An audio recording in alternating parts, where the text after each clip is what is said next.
Oh, well, hello there. Welcome to my next video. My first one, the top 10 movies of 2021. It was a fun experiment. I learned some things. I'm trying new things. I'm shaved this time. Not able to hide my double chin. Not from this angle anyway. But we're going to try another video. A little different this time. We're still at a skewed angle here. Unfortunately, I can't help that. One thing I did do is put my microphone a little lower. I am wearing my sweater this time. Gives me something to clip on. I do want to point out, sorry, we'll address that in a second. I do have another shirt on, my merch, hidden by my steering wheel here. Back to the Future themed Defending Your Movie design, available at belowthecollar.com/defendingyourmovie. One of my favorite designs, designed by Dave Stankin, amazing designer that I know. So yeah, today we're going to do a little bit of a different video. Hopefully I'm not too loud this time. So we're going to do what I'm calling popcorn reviews. And these are just going to be quick little reviews, just me in my car. The ultimate goal is to do these like after I've seen a movie. Literally do these in the parking lot afterwards. And bring my popcorn with me, which I got my Doctor Strange tub. I did not go see Doctor Strange, but some friends of mine went and saw it yesterday. And one of them gave me this tub, which is great. So I got my popcorn. You can see the light, but you can see it. And we're going to munch on some popcorn. And we're going to review a movie. So that'll be the general idea. Hopefully I can do this, currently can't go see a movie. I mean, I could, but I don't want to leave the baby with my wife. I want to wait till she's a little older and a little less work. But yeah. So, I'm not reviewing Doctor Strange. I didn't see Doctor Strange. I did talk to my friends about it. It sounds fun, if a little messy, but that's kind of what I'm hearing about it. I can't wait to see it. It sounds like it's a Sam Raimi first and a Marvel movie second, which sounds awesome. But no, today we're actually talking about a movie that's been out for a while. Most people have probably already seen it. I've missed the window on talking about it, but I want to talk about the movies that I've seen in 2022, which has not been many. I think I only have 3 new movies under my belt. There's one I've tried watching multiple times on, 4. There's one I've tried multiple times on Hulu, and it keeps forgetting my place for some reason. Like, I pause it and the app closes, and then I go back and it keeps starting from the beginning, and it happened like multiple times and just became frustrating, so I stopped watching it. I want to go back to that one though. But yeah, so I'm going to be talking about The Batman, which everybody and their mother has already talked about The Batman, so I'm not going to be adding anything new to the conversation here. But this is a second viewing review. I watched the movie in theaters when it came out, and I was honestly very tired when I saw it. The baby had a bad night the night before. I saw it early in the morning, so I was up really late, saw it in the morning. And kind of by the back half, I was getting sleepy. Just not because of the movie, because I love the movie, but I physically exhausted. So this, I finally, I bought the movie digitally when it came out, and I finally rewatched it. Finished it yesterday, and I thought I would do my review on The Batman. Everybody else has already done it, but who cares? I want to talk about what I want to talk about. So, The Batman. We'll start with non-spoiler stuff. First off, I love the movie. 5 out of 5. I think it's great. I think it's awesome to see a comic book movie that doesn't feel like a comic book movie. And I feel like you could say that about the Nolan movies when they came out, but you watch them now and I'm like, no, these kind of feel like comic book movies. And, the line has always been The Dark Knight is like a cop movie that just happens to feature Batman. I think The Batman is doing what Christopher Nolan wanted to do, and that is not even speaking to the quality of the Nolan films, because I'm gonna say right now, I think Batman Begins is probably the best interpretation of Batman in film, but The Batman is maybe my favorite take on Batman. But if I want something that's as close to the comics as I can get, it would be Batman Begins. The Batman literally feels like this is what it would be like in the real world if somebody strapped on an outfit and went and tried to do this. And that's kind of what I love about it. It's insane how like realistic and how grounded he gets. You know, and it's a movie. There are things that are always going to be unrealistic. And you know, some of my sticking points we'll get to on that in a minute. But I think the tone it sets is amazing. I love that it's a different version of the character. I love that it's slower. There is action. There's not a lot of action, but the action is awesome. I love that it's more of a detective story because that's something we haven't really seen in Batman before, and that's kind of some of my favorite Batman stories are detective stories. Like, it draws inspiration from The Long Halloween, which is my favorite Batman book.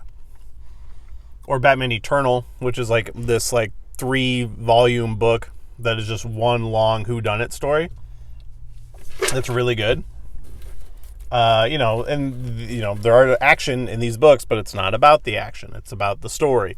It's about the characters, and that's what this movie nails. It nails the characters. It's very well cast all around.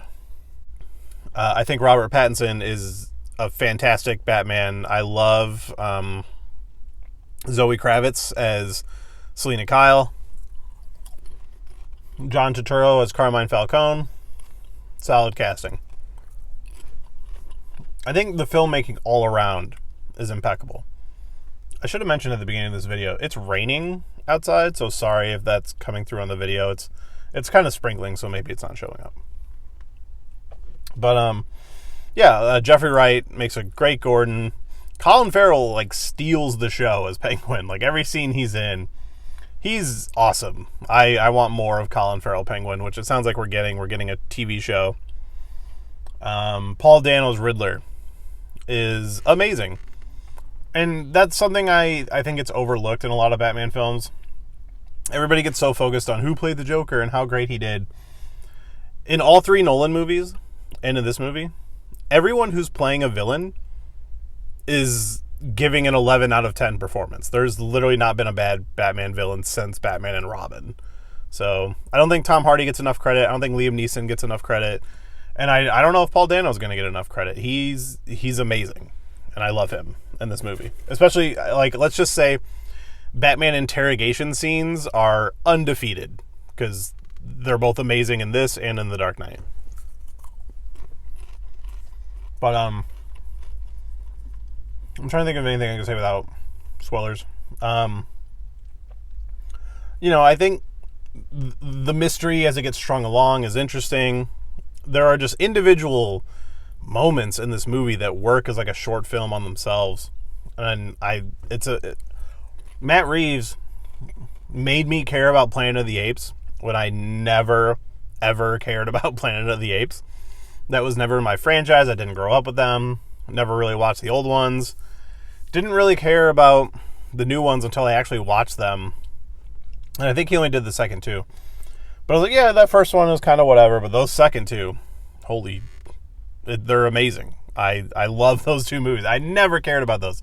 You could never convince me I would care about Planet of the Apes. But he's such a good director. And I love it. And I just love the filmmaking at play here. It's a little dark, and apparently they brightened it up on the digital release. I'm not sure if that's true. I've heard that. But like, it feels different. It feels like his vision, and that's what I love about it.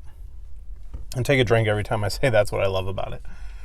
But no, it's, you know, we get so many Batman movies, it feels like, and it's like, I get it. They're doing another one and another one and another actor. I mean, more people have played Batman at this point than maybe have played James Bond. And that franchise has gone on for 50 years. And this one, I don't even, like, the first one was 89, so like 30 some years. It's crazy how many people have kind of come and gone in that role.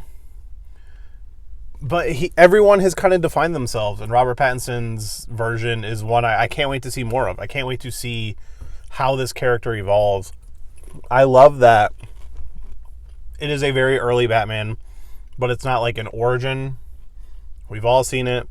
But the year 2 stuff, like the opening 10 minutes of this movie, or the opening like 15 minutes or so, is the best Batman anything that's ever been put on screen. The kind of, the opening with the Riddler is really great. But then the like opening monologue scene of Batman and kind of the showing of Gotham and stuff, which I love the look of Gotham and how just grimy but real it looks. Like it feels like parts of Chicago that I've seen. It's awesome. Like he sets the world so perfectly. And seeing Batman evolve, we're going to start getting into spoilers here, but seeing how the character changes over time from the beginning of the movie to the end of the movie, which in the beginning he is vengeance. He's angry and out looking for revenge of like what happened to his family. But by the end of the movie, he's in a much different place. And I love that evolution. I also love the suit. At first, when I first saw it, I was like, I don't know how I'm going to feel about this. But I love the practicality of it. I love that how every single piece of the suit has a function. And seeing him pulling out tools and the way he does things, it's awesome. So I'm really just raving about this movie. So why don't we start getting into some spoiler stuff so I can talk more specific moments. So one moment I keep thinking about throughout the movie, or since I saw the movie, aside from the opening, is the car chase. Like, he makes the car, the Batmobile, feel scary. And I love that it's just a souped-up car. It is the best use of a Batmobile in a Batman movie. Like, I was actually a big fan of the Tumbler. Again, that one grew on me. At first, I thought it was stupid. Like, oh, it's a big tank. But, like, the use of it in those movies is great. And, even the Bat Pod, the, like, motorcycle part, is awesome. But, like, I love that this is just a car. And he's just on motorcycles. And I love seeing him creep around the city. Because, like, how would a dude just know what's going on in the city? And he says in the beginning, I can't be everywhere. But he uses the fear of him to kind of keep people in check while he's dealing with one situation, And that is, like, a really great aspect of Batman that I don't think we've really seen before. But it is only year 2, Not everybody's afraid of him. Not everybody believes in him. And you kind of see him in the movie, and you're like, why should I be afraid of him? This is clearly just a dude. Like, I love how the police treat him. Like, Gordon is just bringing his friend into crime scenes, and everybody's looking at him like he's a psychopath, as they should, because he is. And it's played really well. But, again, that plays into what I was talking about before, about the character growth of, in the beginning of the movie, he talks about, I don't know if I'm making a difference. Like, I've been doing this for 2 years, and crime is up, murders are up. But at the end of the movie, seeing that he is making a difference, but not the one he thought he was, because he sees that the bad guys are mirroring what he is doing. Like, when the bad guys say, I am vengeance, he realizes, like, oh, shit, I have, like, kind of inspired this behavior. And so I am making a difference, but I need to be better. So I'm going to become better. And I love that realization. I love seeing that. The ending of the movie is really solid for me. My only complaints, really, is how long it takes to get there. It's kind of long to get to the end of the movie. Could have, like, I would say the same thing I would say about Django Unchained. Is the movie has maybe 30 minutes too much, but I love every minute of it, so I couldn't really say where you should cut it. But maybe something could have been cut. Like, you probably could have saved the Falcone storyline for a second movie. But it all plays in together, and watching it the second time, it really worked better for me. The first time, and again, I said I was tired in the theater, but since this is a second viewing, I should talk about how that second viewing changed. The story sat a little better with me. Following the clues and stuff like that, it was easier to keep track of this time around. And seeing, it's not a movie that really wants you to figure it out. Like, they're definitely going to figure it out for you and show it to you. But I do wonder, so there's there is a plot line of the movie that focuses on Spanish. And I do wonder if people who speak Spanish, it like makes more sense to them than it would to me as somebody who doesn't. But I don't know. I think that's interesting.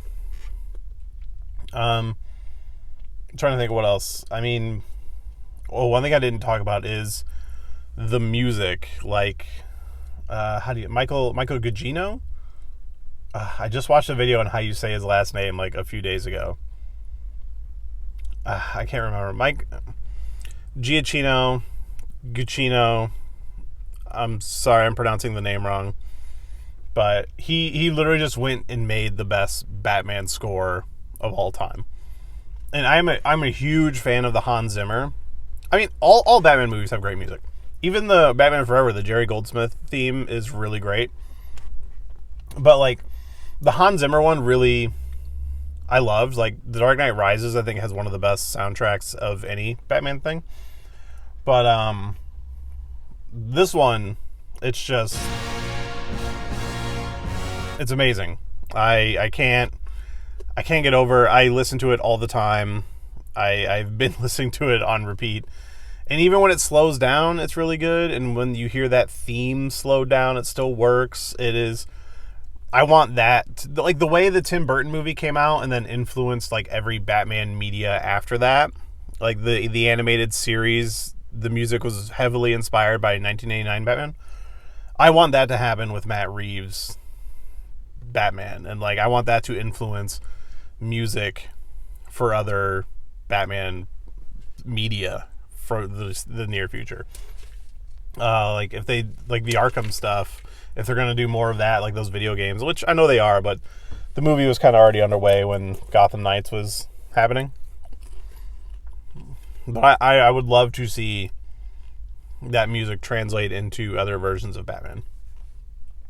I'm also going to point out, if you really like the movie, 2 comics that I would recommend if you're interested in picking up some Batman comics are the Batman Earth 1, which has 3 volumes, and it's fantastic. It's kind of an alternate telling of Batman in a more grounded reality, kind of like this is.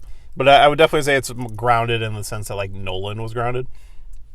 Like the second book reads as if Christopher Nolan was going to do a Riddler movie, and I love that. Also, I do want to point out Riddler's my favorite Batman villain, and I think they crushed it here with him.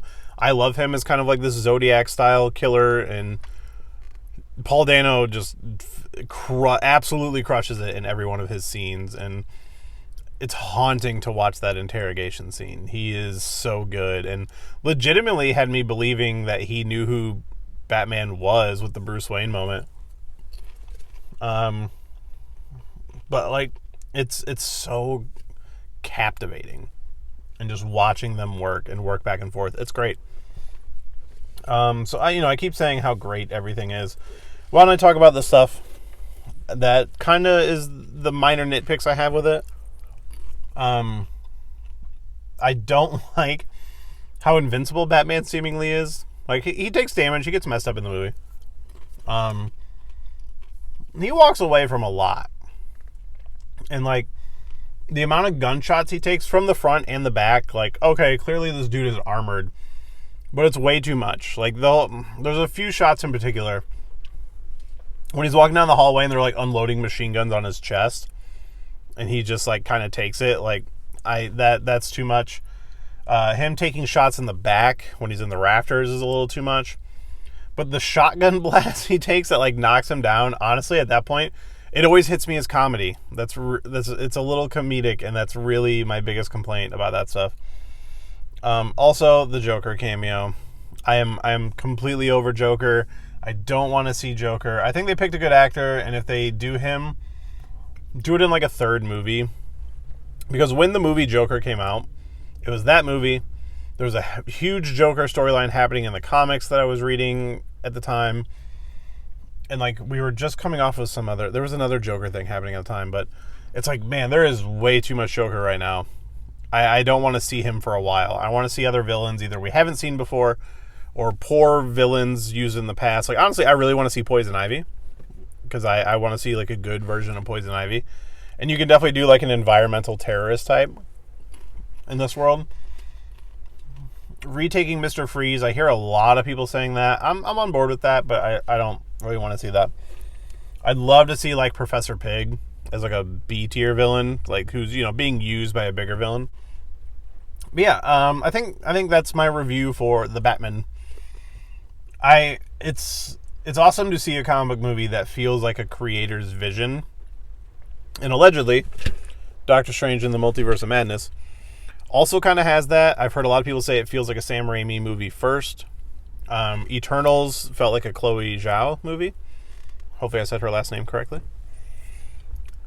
But I want more of that. I want more artist-led comic book stuff. Suicide Squad with James Gunn and Peacemaker, which I'm watching right now finally. These are all the things that are like reaching out to me. These are great. As much as I loved like Spider-Man No Way Home and Shang-Chi and a lot of this other stuff, Black Widow, that like for the most part feel like more Marvel movies or like the TV shows. There's little hints of character in all these, like from the creators, and I'm excited to see that, and I want to see more of it. And we're already getting a sequel to The Batman, so I want to see more. I want to see how this Batman becomes the Batman we know, and I'm really excited to see how that goes. But that's going to be it for this popcorn review. I barely touched my popcorn, so I'm going to sit here and finish after this. But you can always check out the merch store at belowthecollar.com/defendingyourmovie.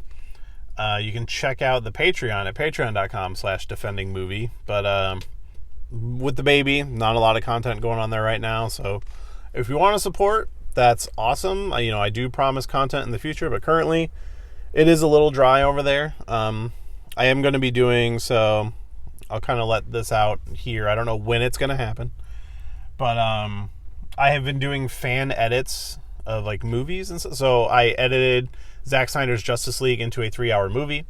I edited the entire season of Falcon and Winter Soldier into a 3-hour movie, and I plan on doing that with each season of the Marvel shows.